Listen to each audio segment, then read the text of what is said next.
Hi guys, welcome back to my channel. So today I'm filming a very requested video. I'm gonna be showing you guys how I edit my thumbnails and my Instagram pictures. I've done a lot of videos on my channel where I just kind of help you guys with like starting your own channel and just giving you guys like tips on editing and just having like a channel in general. And you guys really seem to like those videos, so I figured I would do another one. I also really want to add to this like series, I guess you could call it. So if there's any other videos like this that you guys want to see, then just let me know. I would be happy to do one. I also really want to do an updated how I edit. Those videos are really complicated to film and edit, so they just take a while, but I really want to do one. Hopefully I'll be doing that one sometime soon. I wrote down a bunch of notes, literally so many, about what I want to say in this video just because I don't want to leave anything out. So I'm gonna start with how I edit my Instagram pictures. There's a couple different ways I do this. The first way I'm gonna show you is with VSCO. I will have it on the screen right here. So I'm gonna use this one picture of my friends and I just for example. So as you guys can see in my favorites, I have a bunch of the C filters. That's usually what I use, and I usually just like test them all out just to see like which one looks good, but I always end up going back to C6. In this one it looks like really red, so I'm gonna turn it down. And then for this part it just depends on the picture. Usually I just mess with the exposure, the tone, white balance, sometimes grain depending on the quality of the picture, and then HSL. I do know you can only use HSL with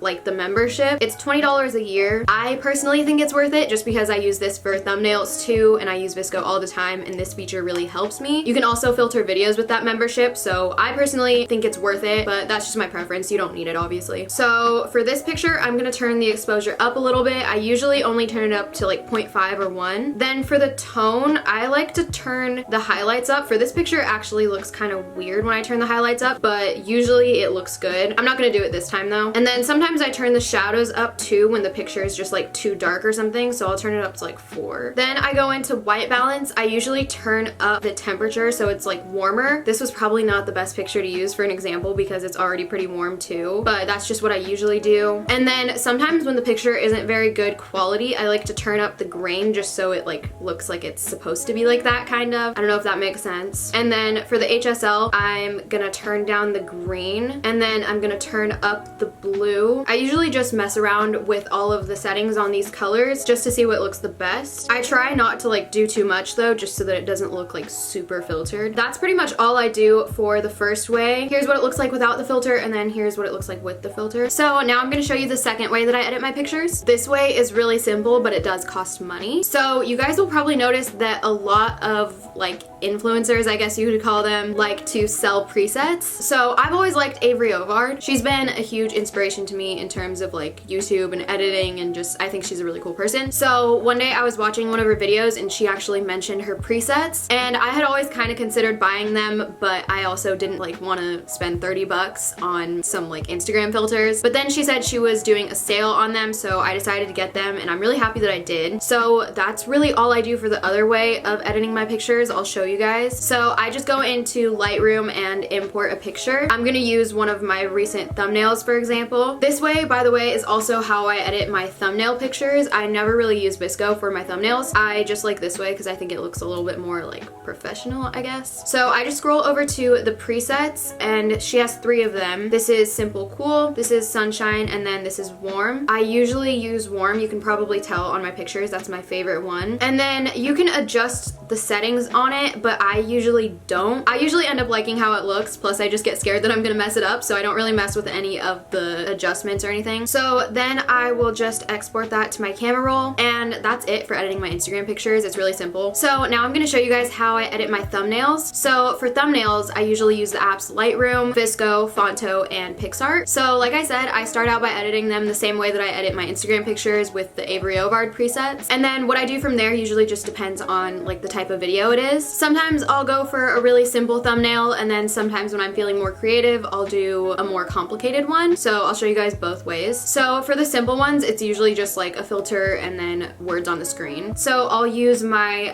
what's on my iPhone video for example. So this is the picture that I started out with, and then I filtered it. So this is what it looks like with the Avery Ovard presets. I believe I used the one called Sunshine on this one. Then I cropped it so that I was centered, and then I added the words, and this was the finished result. So I'll show you guys how I added the text on there. So I'm gonna go into Fonto and import that picture. Then I tap the screen and hit hit add text. Then I just type in the name of the video. So in this case, it's what's on my iPhone 11 Pro Max. And then I just adjust everything from there. So for this one, I turned the size down. I use this font, Helvetica New Bold Italic. Usually I just go to style and then add a black stroke. And then I go to shadow and turn the alpha all the way up and the blur all the way down. And then I'll like curve it or something to make it look good. Sometimes though, I like to make the words match the picture. So for this thumbnail, I actually didn't end up doing a stroke, and then I made the text like a light purple color. And then I made the shadow a darker purple color to like match my background and everything. So that's really all I did for this thumbnail. It was super simple. This type of thumbnail is not like the most creative or anything. For the thumbnails where I feel like being more creative with it, I usually do it on my iPad. So I'm gonna walk you guys through how I made my Princess Polly haul thumbnail. That one took probably like an hour to do. It was pretty complicated, but I would say it was worth it. I like how it ended up looking. So for that thumbnail, I used my iPad and my Apple Pencil. This obviously is not like a necessity to making thumbnails, but it did make things a whole lot easier because I can be like really precise with it and zoom in on things. And instead of like using my finger on my phone, I can use the pencil, and it just makes it a lot easier to do everything. So that's what I usually use for thumbnails. When they're just the really simple ones like I just showed you guys, I'll do it on my phone, but other than that, it's just helpful to have like a bigger screen to look at. So for this thumbnail, it involved just putting together a bunch of pictures. So this is the picture that I started out with. It's nothing special, just a picture of me holding the clothes sitting in my room, pretty much the exact same as what you're looking at right now. Then I took 5 more pictures of me just wearing different outfits, and then I wanted to combine those and make that the background. So what I did was I went into PixArt. I don't know how well I'm gonna be able to like recreate this because I'm just gonna be doing it really quick. Obviously when I actually made it, I spent a lot of time on it and there was a lot of attention to detail, but right now I'm just gonna try to show you guys in the simplest way possible. So I imported the main picture into PixArt, not Fonto. And then I click add photo, and then I just add one of the pictures of my outfits that I want in the background. And I'm just gonna show you guys how I did this one. I'm not gonna go through like the entire process of all 5 because it's pretty much like the same for all of them. But I just like kind of zoomed it in to fit like where I wanted it on the screen. And then I click the eraser tool and basically just like erase everything around it except for myself, and then kind of make myself go over the picture. If that makes sense, you guys will be able to see what I'm doing on the screen. So I'm just making sure I'm still in it, but then erasing everything else. So it almost looks like I'm like standing behind myself. And then I just zoom in and make it really precise and make sure nothing looks like out of place. It all looks kind of like natural almost. I hope that was a good explanation.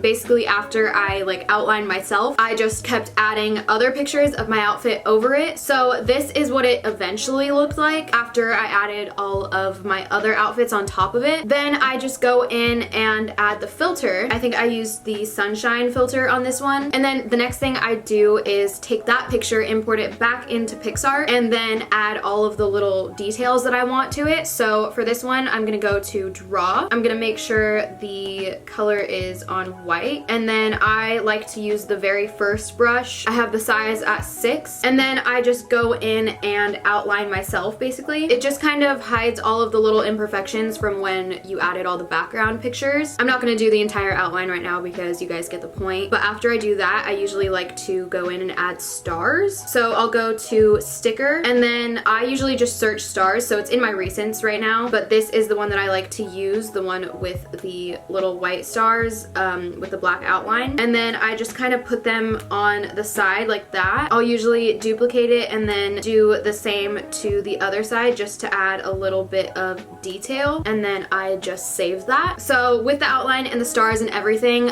this is what it ends up looking like. It looks much more put together than the first image that I showed you guys. And then usually I just airdrop that to my phone and add the text on there. This is what the finished product looked like. For the text, I just did the same thing as I did on the What's on My iPhone one. Super self-explanatory. I used the same font and everything. I just changed up the colors, and I believe I added a stroke to this one, and that's all I did for that thumbnail. I am pretty sure I covered everything. I really hope I did because there were a lot of details in this video. If anything is still confusing, please comment your questions down below and I will try to reply. It looks like kind of a complicated process, but it's super easy. I personally love making my thumbnails just because I like being super creative with it, and it's probably the most fun part for me. The the try on haul thumbnail was probably my favorite one that I've ever made, just because I put so much effort into it. I was so excited with the outcome. I thought it looked so cool, and I thought you guys might want to know how to do it too. So I think that's gonna be all for this video. I really hope it helped you guys. If you made it until this point, comment the camera emoji. If you guys want to give this video a thumbs up and subscribe, that would really help me out, and I will see you guys in my next video. Bye guys.